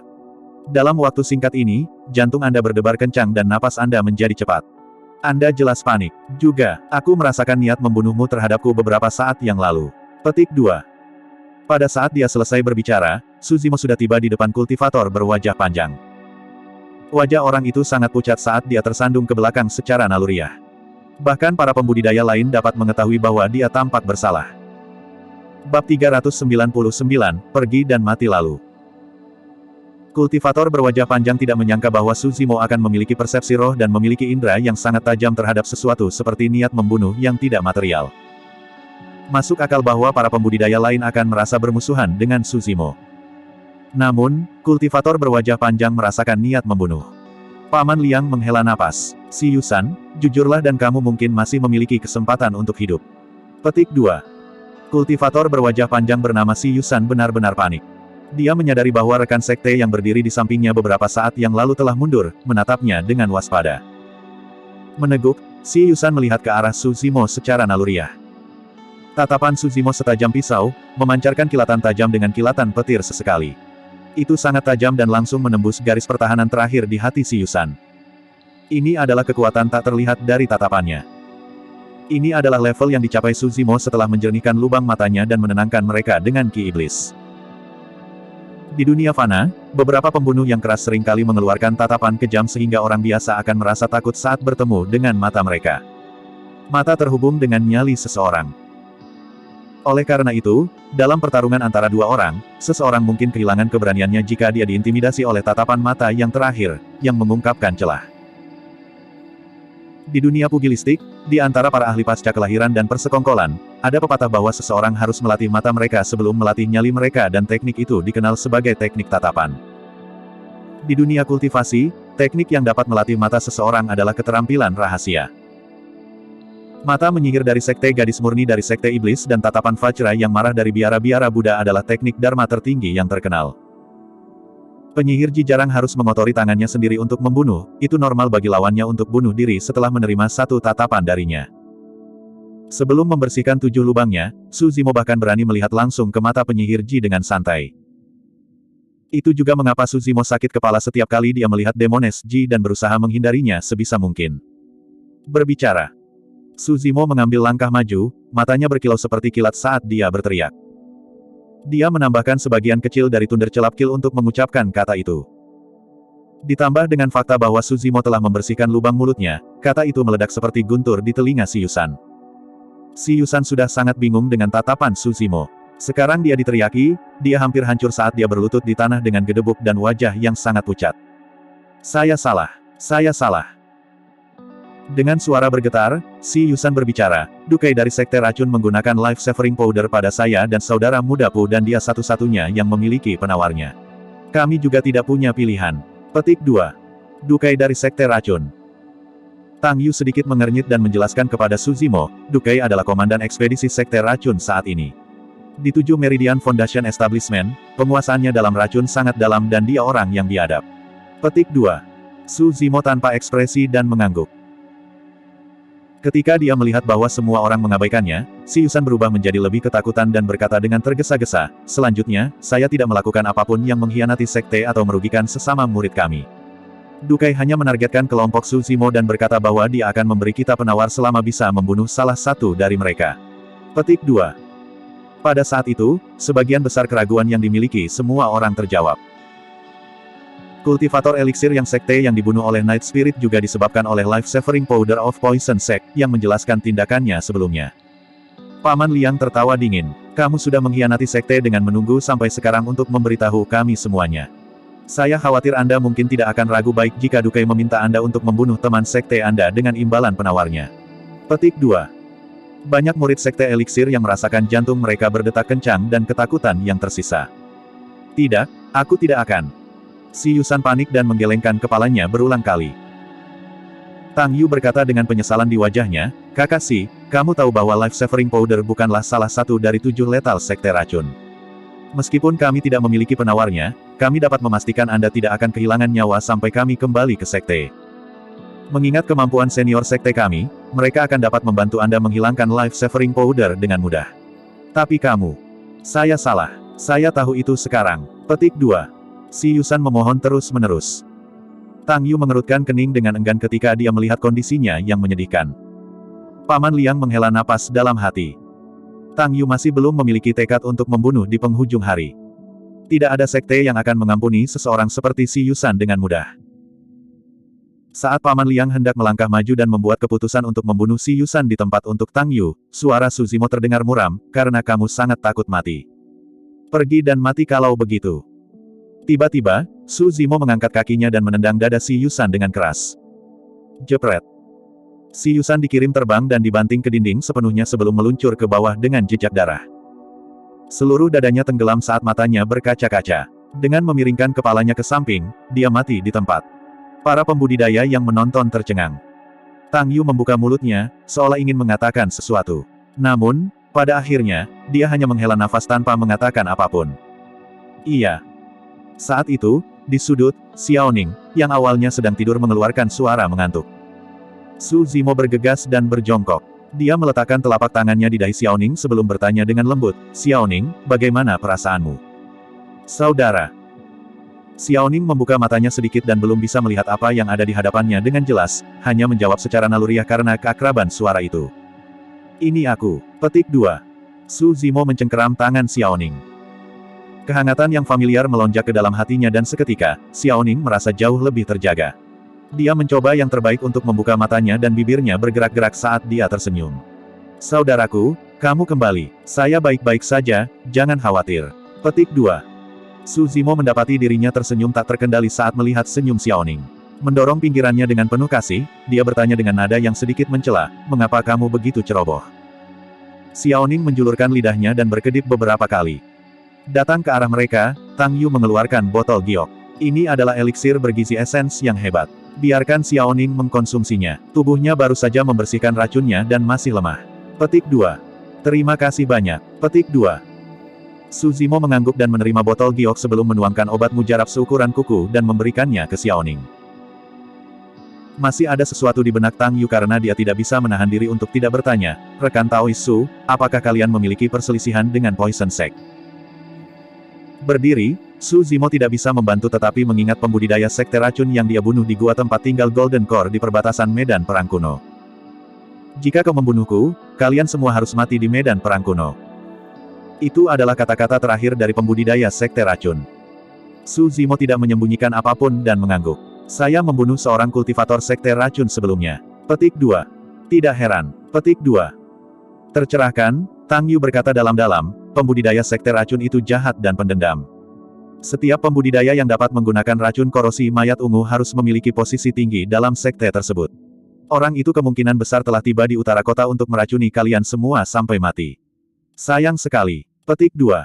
Sebenarnya, tebakan Tang Yu agak dekat. Nama pembudidaya sekte racun adalah Luang dan dia juga berada di 7 pembentukan Yayasan Meridian.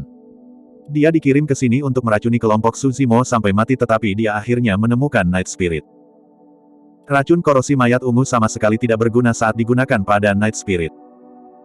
Luang bahkan tidak bisa bertahan satu ronde pun sebelum dia dibunuh oleh Night Spirit di tempat.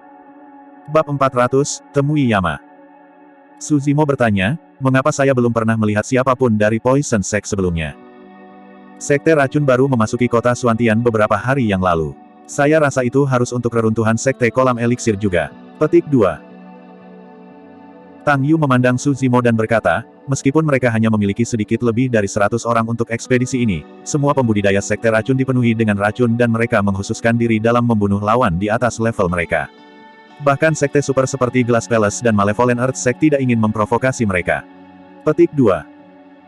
Kenyataannya, pernyataan Tang Yu adalah pengingat bagi Su Zimo untuk tidak menyinggung Poison Sect agar dia tidak menimbulkan masalah dan membuat dirinya terbunuh. Su Zimo tersenyum tapi tidak mengatakan apapun. Setelah melihat bahwa Su Zimo tampaknya tidak menerima apapun, Tang Yu melanjutkan, sebenarnya, Sekte Racun adalah orang yang menderita kerugian besar kali ini. Tidak hanya mereka kehilangan pembudidaya sekte yang kuat, Xiaoning benar-benar baik-baik saja. Saya yakin mereka pasti berhati-hati setelah kegagalan itu. Di periode mendatang, selama kita memperkuat pertahanan kita, Poison Sect tidak akan berani menyerang kita dengan gegabah. Petik 2. Setelah sedikit jeda, Tang Yu menambahkan, selanjutnya, bahkan jika Anda pergi dan membunuh beberapa pembudidaya sekte racun dan kembali dengan selamat, lalu apa? Itu hanya untuk kesenangan sesaat. Sebaliknya, Anda membentuk dendam yang mendalam kepada mereka yang tidak dapat diselesaikan. Setelah itu, Anda harus menjalani hidup karena takut mereka akan membalas dendam kapan saja. Itu tidak layak. Petik 2. Iya, petik 2. Su Zimo mengangguk setelah merenung sejenak. Kamu benar. Petik 2. Tang Yu akhirnya menghela nafas lega setelah Su Zimo menjawab. Dia santai dan menunjukkan senyum cerah. Kilatan melintas di mata Su Zimo saat dia bertanya, apa itu 7 Lethal of Poison Sect? 7 Lethal dari Poison Sect mengacu pada 7 senjata tersembunyi paling kuat atau racun dari Poison Sect. Untuk Key Refinement Warriors dan Foundation Establishment Cultivators dari Poison Sect, mereka hanya dapat menggunakan 2 dari 7 Lethals, Heart-Shaking Spike dan Purple Course Corrosion Poison. Petik 2. The Purple Course Corrosion Poison adalah bubuk hijau keunguan dan siapapun yang menyentuhnya kemungkinan besar akan di. Melirik Su Xiaoning di samping, Tang Yu tiba-tiba berhenti berbicara. Ada seseorang di depan mereka yang berhasil bertahan melawan racun korosi mayat ungu. Tang Yu tahu bahwa Su Xiaoning pasti memiliki semacam rahasia di tubuhnya. Namun, dia pintar dan memilih untuk tidak menanyakannya. Heart-Shaking Spike. Su Zimo bertanya dengan kenang-kenangan, apakah itu paku berwarna biru yang setipis rambut sapi? Betul sekali. Tang Yu mengangguk. Bagian yang menakutkan dari Heart-Shaking Spike bukanlah racun yang terlapisi pada jarum, tapi itu sendiri. Petik 2. Diri. Su Zimo sedikit mengerutkan alisnya. Tang Yu menjelaskan, Heart-Shaking Spike setipis rambut sapi. Setelah memasuki tubuh seseorang, itu akan mengalir bersama aliran darah sampai jantungnya pecah. Tidak ada gunanya bahkan jika seseorang membersihkan racun di jarum, Heart-Shaking Spike akan tetap menemukan targetnya dan membunuhnya. Petik 2. Su Zimo mengangguk. Itu menjelaskan mengapa dia merasakan jantungnya berdetak kencang ketika dia dihadapkan dengan jarum biru itu tempo hari. Perasaan itu tidak berasal dari racun di Heart-Shaking Spike, tetapi dari jarumnya sendiri. Dalam waktu singkat, Su Xiaoning tertidur. Dengan wajah memerah dan pernapasan mantap, dia terlihat lebih baik. Tuan Muda Tang, bantu aku menjaga Xiaoning. Aku akan keluar jalan-jalan. Petik 2. Baik, petik 2. Tang Yu mengangguk dan tidak terlalu memikirkannya, hanya mengingatkan Su Zimo untuk tidak berkeliaran jauh dan berhati-hati. Saat itu tengah hari ketika Su Zimo meninggalkan Sekte Eliksir Yang. Berdiri di sudut jalan di utara kota, Su Zimo mengangkat kepalanya dan menatap matahari tanpa ekspresi. Alih-alih takut pada sinar matahari yang menyilaukan, matanya menunjukkan rasa dingin di dalamnya. Sekte Racun. Petik 2. Su Zimo melontarkan 2 kata. Dia berjalan ke selatan di sepanjang jalan panjang kota Suantian. Bagian selatan kota awalnya dijaga oleh 2 dari 5 doktrin sesat, Sekte Wayang dan Sekte Makam. Beberapa hari yang lalu, Poison Sect memasuki kota Suantian dan secara paksa mengambil alih sebagian wilayah selatan kota. Awalnya tempat ini hijau dan dipenuhi ilalang yang tumbuh subur. Namun, dalam beberapa hari setelah Poison Sect tenang, semua rumput telah layu dan mati. Seluruh tempat berubah menjadi menyeramkan dan sunyi dan bahkan serangga dan semut menghilang, seolah-olah tidak ada tanda-tanda kehidupan selain dari Poison Sect. Siang ini, seorang pembudidaya berjubah hijau tiba. Dia tampak anggun dan terpelajar, berjalan dengan satu tangan di belakang punggungnya. Orang itu sepertinya sedikit familiar. Petik 2. Saya pikir dia salah satu dari pertempuran berdarah di jalan panjang. Su Zimo, bukan. Petik 2. Iya, itu dia. Aneh. Apa yang dia lakukan di wilayah Poison Sect? Petik 2. Jauh, beberapa pembudidaya memperhatikan Su Zimo. Bagaimanapun, dia adalah satu-satunya orang di wilayah Poison Sect dan dia sangat mencolok dengan jubah hijaunya yang tidak cocok dengan pakaian Poison Sect. Tak lama, di depan pengawasan semua orang, Su Zimo tiba di depan kediaman Poison Sect. 2 pembudidaya sekte racun yang wajahnya tampak pucat dan kuning berdiri di setiap sisi pintu. Mereka menatap Su Zimo yang mendekat dengan jijik di mata mereka. Bagi mereka, Su Zimo tampak sangat lemah dan tidak tampak seperti ancaman. Selanjutnya, Su Zimo tidak mengenakan lencana sekte di pinggangnya. Dengan kata lain, ini bukanlah seseorang dari sekte super. Apa yang kamu lakukan di sini? Pembudidaya sekte racun di sebelah kiri bertanya dengan alis terangkat. Sambil tersenyum lembut, Su Zimo menunjuk ke kediaman dan malah bertanya, ini sekte racun, kan? Jadi bagaimana jika itu? Kultivator lainnya mencibir. Tanpa menjawab, Su Zimo bertanya lagi, apakah Dukai di sini? Kurang ajar. Kamu pasti punya keinginan mati. Para pembudidaya sekte racun sangat marah dan berteriak. Kultivator di sebelah kiri berteriak dengan dingin, nama kakak senior Du bukanlah sesuatu yang orang sepertimu bisa panggil begitu saja. Kultivator lainnya menambahkan dengan tatapan yang gelap dan menyeramkan, Pang, lebih baik kau beri aku alasan untuk tidak membunuhmu. Jika tidak, saya akan membiarkan Anda bertemu Yama, sebentar lagi. Petik 2. Yama. Su Zimo menyeringai. Mengapa menunggu sebentar? Aku akan mengirim kalian untuk menemuinya segera. Petik 2. Mengambil langkah maju, Su Zimo tiba-tiba mengulurkan telapak tangannya dan mengayunkannya secara terbalik. Dengan bunyi gedebuk, lengannya dicambuk seperti belalai gajah mistik dan membentur kepala pembudidaya di sebelah kanan. Cairan otak orang itu berceceran dan dia mati di tempat tanpa mengucapkan sepatah kata pun. Pembudidaya di sebelah kiri terperangah, dia tidak mengharapkan Su Zimo untuk mencoba dan membunuh mereka di wilayah Poison Sect. Kamu, petik 2. Dia baru saja mengucapkan sepatah kata ketika Su Zimo sudah mendekat. Tanpa mengatakan apa-apa, Su Zimo mendorong telapak tangannya ke atas kepala orang itu dan mengerahkan kekuatan. Uff! Kepala orang itu didorong ke dalam dadanya dengan leher patah, dia sudah mati bahkan sebelum tubuhnya jatuh ke tanah. Acuh tak acuh bahkan setelah membunuh 2 orang, Su Zimo memasuki kediaman Poison Sect dengan ekspresi tenang. Para pembudidaya yang menonton dari jauh memiliki mulut ternganga, mereka belum bereaksi terhadap apa yang baru saja terjadi. Setelah beberapa saat, terjadi keributan. Sesuatu sedang terjadi. 3 kata itu adalah satu-satunya hal yang tersisa di benak para kultivator tersebut. Mereka tidak tahu dendam apa yang dimiliki Su Zimo dengan Poison Sect. Namun, mereka tahu bahwa sesuatu yang mengejutkan akan terjadi di kota Suantian sekali lagi. Bertukar pandangan, para pembudidaya menyebarkan teknik gerakan dan tersebar di mana-mana. Tak lama kemudian, seluruh kota Suantian akan mengetahui tentang ini.